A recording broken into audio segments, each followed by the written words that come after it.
Hello friends, हमारे YouTube channel एजुकेटरी में आप सबका हार्दिक स्वागत है। फ्रेंड्स, आज हम कक्षा 8 विषय हिंदी वसंत भाग 3 पाठ है 10वां अकबरी लोटा के अभ्यास प्रश्नों को हल करेंगे। सबसे पहले कहानी की बात में पहला प्रश्न, लाला ने लोटा ले लिया, बोले कुछ नहीं। अपनी पत्नी का अदम मानते थे। लाला झाऊलाल को बैंड का लोटा बिल्कुल पसंद नहीं था, फिर भी उन्होंने चुपचाप लोटा ले लिया। आपके विचार से वे चुप क्यों रहे? अपने विचार लिखिए। हमारा उत्तर होगा, लाला झाऊलाल अपनी पत्नी का कहना मानते थे, उनका आदर करते थे। आखिर यही तो एक पति की सभ्यता की पहचान है।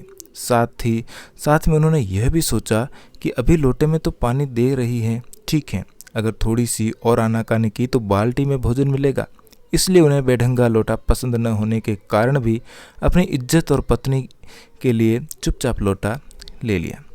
प्रश्न नंबर 2, लाला झाऊलाल जी ने फौरन दो और दो जोड़कर स्थिति को समझ लिया। आपके विचार से लाला झाऊलाल ने कौन कौन सी बात समझ ली होगी? हमारा उत्तर है, लाला झाऊलाल ने देखा कि उसके घर में भीड़ जमा हो गई है। भीड़ में प्रधान मात्र एक अंग्रेज दिखा, जो सिर से पांव तक भीगा हुआ और अपने एक पैर को हाथ से सहलाता हुआ दूसरे पैर पर नाच रहा था। जब लाला झाऊलाल ने उस अंग्रेज के पास उस अपराधी लोटे को देखा तो दो जोड़कर वह बात समझ गए, जो भी हुआ है उसके बेढंगे लोटे ने किया है। प्रश्न 3, अंग्रेज के सामने बिलवासी जी ने झाऊलाल को पहचानने तक से इनकार क्यों कर दिया था? आपके विचार से चिलवासी जी ऐसा अजीब व्यवहार क्यों कर रहे थे, स्पष्ट कीजिए। हमारा उत्तर है, हमारे विचार से बिलवासी जी ने झाऊलाल को पहचानने से इसलिए मना किया होगा ताकि वह अंग्रेज के साथ मिलकर उसका हमदर्द बनकर अपने दोस्त को बचा सके। उन्होंने ऐसा सोचा होगा कभी अंग्रेज झाऊलाल को पुलिस की हिरासत में ना पकड़ा दें, इसलिए बिलवासी ने झाऊलाल की मदद करने के लिए ऐसा अजीब व्यवहार किया। प्रश्न 4, बिलवासी जी ने रुपयों का प्रबंध कहाँ से किया था? लिखिए। बिलवासी जी ने रुपयों का प्रबंध पत्नी की संदूक से किया। उन्होंने ये पैसे अपनी पत्नी से मांगे नहीं बल्कि चुराए। उन्होंने अपनी सोई हुई पत्नी के गले से सोने की सिकड़ी निकाली जिसमें एक ताली बंधी हुई थी। फिर उसके कमरे में जाकर ताली से संदूक खोला। पैसे निकालकर दबे पांव लौटकर ताली को उन्होंने अपनी पत्नी के गले में ढाल दिया। ये चोरी उन्होंने अपने घनिष्ठ मित्र के लिए की, क्योंकि बिलवासी जी अपने मित्र को परेशानी में नहीं देखना चाहते थे। प्रश्न 5, आपके विचार से अंग्रेज ने यह पुराना लोटा क्यों खरीद लिया?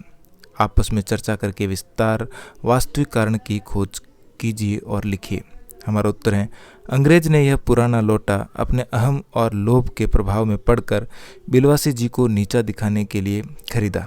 एक अन्य कारण यह था कि वे मेजर डगलस के ताने सुन सुनकर परेशान हो गए थे, जो उनके पड़ोसी थे। वे उनको भी नीचा दिखाना चाहते थे। अंग्रेज डगलस को दिखाना चाहते थे कि उन्हें भी पुरानी और ऐतिहासिक चीज़ों को खरीदना, उनका संग्रह करना पसंद है। अनुमान और कल्पना में पहला प्रश्न, इस भेद को मेरे सिवाय मेरा ईश्वर ही जानता है, आप उसी से पूछ लीजिए, मैं नहीं बताऊंगा। बिलवासी जी ने यह बात किससे और क्यों कही? लिखिए। उत्तर है, पंडित बिलवासी मिश्र ने यह बात अपने मित्र लाला झाऊलाल से कही। उन्होंने यह बात तब कही जब लाला ने उनसे पूछा, बिलवासी जी, मेरे लिए 250 रुपये कहाँ घर से लेकर आए, परंतु आपके पास तो थे नहीं। प्रश्न 2, उस दिन रात्रि में बिलवासी जी को देर तक नींद नहीं आई। समस्या झाऊलाल की थी और नींद बिलवासी की उड़ी, तो क्यों? लिखिए। उत्तर होगा, उस रात्रि को बिलवासी जी बहुत चिंतित थे। वे किसी न किसी तरह अपने घनिष्ठ मित्र की सहायता करना चाहते थे। उन्हें समझ नहीं आ रहा था कि उन्हें क्या करना चाहिए। वे चादर लपेटे चारपाई पर पड़े रहे। उन्होंने अपनी पत्नी के गले से सोने की सिकड़ी निकाली जिसमें ताली बंधी हुई थी। कमरे में जाकर उस ताली से संदूक खोलकर 250 रुपये निकाल लिए। अपने मित्र की सहायता करने और पैसे चुराने की वजह से उस दिन बिलवासी जी को नींद नहीं आ रही थी। प्रश्न 3, लेकिन मुझे इसी जिंदगी में चाहिए, अजी इसी सप्ताह ले लेना। सप्ताह से आपका तात्पर्य 7 दिन से है या 7 वर्ष से? झाऊलाल और उसकी पत्नी के बीच की इस बातचीत से क्या पता चलता है? लिखिए। हमारा उत्तर है, लाला झाऊलाल के पास किसी चीज़ की कमी नहीं थी। अच्छा खाते, अच्छा पहनते थे, लेकिन अपनी पत्नी द्वारा 250 रुपये मांगने पर उन्होंने ऐसा व्यवहार किया जैसे उसके पास एक साथ इतने पैसे आंख सेंकने के लिए भी न मिलते हो। उनकी यह दशा देखकर पत्नी ने कहा, अगर आप देने में असमर्थ हैं, मैं अपने भाई से मांग लूँगी। लाला झाऊलाल तिलमिला उठे और रोब के साथ बोले, ₹250 के लिए भाई से भीख मांगेगी, मुझसे ले लेना। उनकी पत्नी ने तभी कहा, लेकिन मुझे इसी ज़िंदगी में चाहिए। झाऊलाल बोले, अजी इसी सप्ताह ले लेना। सप्ताह से आपका तात्पर्य 7 दिन से है या 7 वर्ष से? झाऊलाल और उनकी पत्नी के बीच इस बातचीत से पता चलता है कि लाला झाऊलाल कंजूस व्यक्ति थे। क्या होता यदि मैं पहला प्रश्न अंग्रेज लौटा न खरीदता? उत्तर होगा, यदि अंग्रेज लौटा न खरीदता तो झाऊलाल को पैसे नहीं मिलते और पत्नी के सामने उनका आत्मसम्मान खो जाता। प्रश्न 2, यदि अंग्रेज पुलिस को बुला लेता? उत्तर है, यदि अंग्रेज पुलिस बुला लेता तो लाला झाऊलाल को जेल में जाना पड़ता, उनकी पड़ोसियों के सामने बेइज्जती हो जाती, उन्हें खुद को छुड़ाने के लिए पैसे भी खर्च करने पड़ते। प्रश्न 3, जब बिलवासी अपनी पत्नी के गले से चाबी निकाल रहे थे तभी उनकी पत्नी जाग जाती। हमारा उत्तर है, जब बिलवासी अपनी पत्नी के गले से चाबी निकाल रहे थे तभी उनकी पत्नी जाग जाती तो उनकी चोरी का पता चल जाता। इसी वजह से उन्हें अपनी पत्नी से पूरी उम्र सुनना पड़ता। पता कीजिए में पहला प्रश्न, अपने वेग में उल्का को लजाता हुआ और वह आंखों से ओझल हो गया। उल्का क्या थी? उल्का और ग्रहों में कौन सी समानताएं और अंतर होते हैं? हमारा उत्तर है, आकाश में कभी कभी एक ओर से दूसरी ओर अत्यंत वेग से जाते हुए अथवा पृथ्वी पर घिरते हुए जो पिंड दिखाई देते हैं उन्हें उल्का कहते हैं। उल्का और ग्रह में समानताएं। पहला, उल्का और ग्रह सूरज के चारों ओर चक्कर लगाते हैं। उल्का और ग्रह का रूप चट्टानों से बना होता है। उल्का और ग्रह में अब असमानता है। पहले समानता पढ़ी, अब असमानता है। पहले, ग्रह उल्काओं की तुलना में आकार में काफ़ी बड़े होते हैं और ग्रह अपने अक्ष के चारों ओर घूमते हैं, लेकिन उल्काओं का अपना कोई निश्चित अक्ष नहीं होता। प्रश्न 2, इस कहानी में आपने 2 चीज़ों के बारे में मज़ेदार कहानियाँ पढ़ी, अकबरी लोटा की कहानी और जहांगीरी अंडे की कहानी। आपके विचार से ये कहानियाँ सच्ची हैं या काल्पनिक? हमारा उत्तर है, दोनों ही कहानियाँ काल्पनिक हैं। जहांगीरी अंडा और बेढंगा लोटा 300 और 500 रुपये में बेचना एक कल्पना ही है। प्रश्न 3, अपने घर या कक्षा की किसी पुरानी चीज़ के बारे में ऐसी ही कोई मज़ेदार कहानी बनाइए।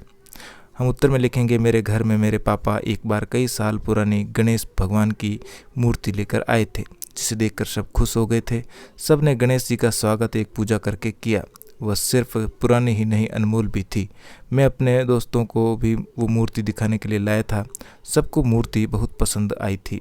मेरे छोटे भाई बहन तो मूर्ति उछाल कर देख रहे थे, जिसकी वजह से उन्हें पापा से बहुत डांट पड़ी। वे दोनों रोने लग गए। फिर पापा ने उन्हें मनाया। हम एक बार बाहर घूमने गए, जहाँ गणेश जी की मूर्ति भी साथ ले गए। हम सब ने खाना खाया, खेले, घूमे, लेकिन मूर्ति हमारे साथ नहीं थी। हमने हर जगह ढूंढा, लेकिन बाद में याद करने में समझ आया कि वह मूर्ति होटल में ही रह गई जहां हमने खाना खाया था। हम भागे वहां पहुंचे तो भगवान जी की कृपा से वह मूर्ति मिल गई। यह घटना मुझे हमेशा याद रहेगी। प्रश्न 4, बिलवासी जी ने जिस तरीके से रुपयों का प्रबंधन किया, यह सही था या गलत? हमारा उत्तर है, हमें यह प्रबंध गलत लगा। चाहे वह अपने मित्र के सच्चे दिल से मदद करना चाहता था, लेकिन गलती गलती ही होती है। इसीलिए इसके लिए वह अपनी पत्नी से सीधा पैसा मांग सकता था। वह अपने दूसरे किसी मित्र से उधार भी ले सकता था।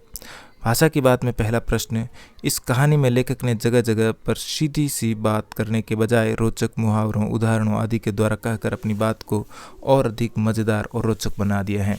कहानी से ही वाक्य चुनकर लिखे जो आपको सबसे अधिक मज़ेदार लगे। उत्तर में लिखेंगे, इस रिश्ते से तो आपका लोटा उस अंडे का बाप हुआ। दूसरा कथन, साल 2 साल का ही बना, पर कुछ ऐसी गढ़न उस लोटे की थी कि उसका बाप डमरू या माँ चिल्लम रही हो। तीसरा कथन, गत वर्ष वे हिंदुस्तान आए थे और यहाँ से जहांगीरी अंडा ले गए। चौथा, लोटे में पानी दे तब भी गनीमत है, अभी अगर चूँ कर देता तो बाल्टी में भोजन मिलेगा। तो यहाँ पर ये कथन हमको बड़े ही रोचक लगे, मज़ेदार लगे। प्रश्न 2, इस कहानी में लेखक ने अनेक मुहावरों का प्रयोग किया है। कहानी में से 5 मुहावरे चुनकर उनका प्रयोग करते हुए वाक्य लिखिए। उत्तर में हम लिखेंगे, पहला, तिलमिला उठना, अचानक कष्ट होना, राहुल सांप देखकर तिलमिला उठा।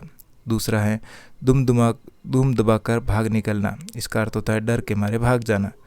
मुहावरे में प्रयोग करेंगे शब्दों में तो चोर पुलिस को दूर से देखते ही दुम दबाकर निकल भागा। तीसरा मुहावरा हाथ धोना यानी कि खो देना। तुमने अच्छे से मेहनत नहीं की इसलिए तुमने इस मौके से हाथ धो दिए। गुस्सा पीना यानी कि क्रोध पर काबू पाना या करना। तुम बड़े हो गए हो, तुम्हें अपना गुस्सा पीना सीखना चाहिए। दबे पाँव का मतलब है बिना आवाज़ किए तुम्हें यह काम दबे पाँव करना होगा। इसके साथ ही हमारा आज का पाठ यहीं पर समाप्त हुआ। वीडियो अच्छा लगा हो तो लाइक, शेयर और चैनल पर पहली बार आए तो चैनल को सब्सक्राइब करना बिल्कुल भी न भूलें। मिलते हैं इसी प्रकार के एक और वीडियो में। धन्यवाद।